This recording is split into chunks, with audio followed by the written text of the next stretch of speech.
तर नमस्कार मित्रांनो, सकाळ सकाळ गणप्याला चिक्याने सुरुवात केली कॉलर नेट करायपासून. मग काय काळा घोडा बाहेर काढला, पण काळा घोडा काय आपला चालू होत नव्हता. त्यामुळे डायरेक्ट आपण एस घेतली आणि निघालो मित्राकडं. मित्राला घेतलं आणि डायरेक्ट मग कॉलेजला चाललो. कॉलेजला येताना मग म्हणलं आता देवीचं दर्शन घेऊन यावं, कारण की जाताना तर लेट झाला होता. मग कॉलेजवरून आल्यानंतर डायरेक्ट देवीचं दर्शन घ्यायला आलो.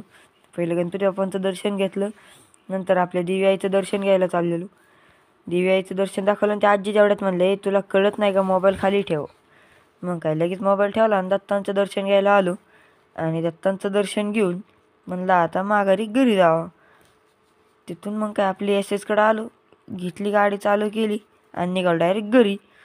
घरी पोचल्यानंतर काम बघायचे होते. घरी आलो आणि डायरेक्ट पिकअपला स्टार्टर आणला आणि निघालो फडामध्ये.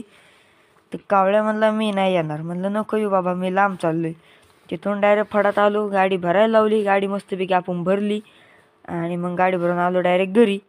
व्हिडिओ आवडला असेल तर नक्की लाईक करा. Bye bye. तर भेटूया पुढच्या व्लॉगमध्ये. Bye bye.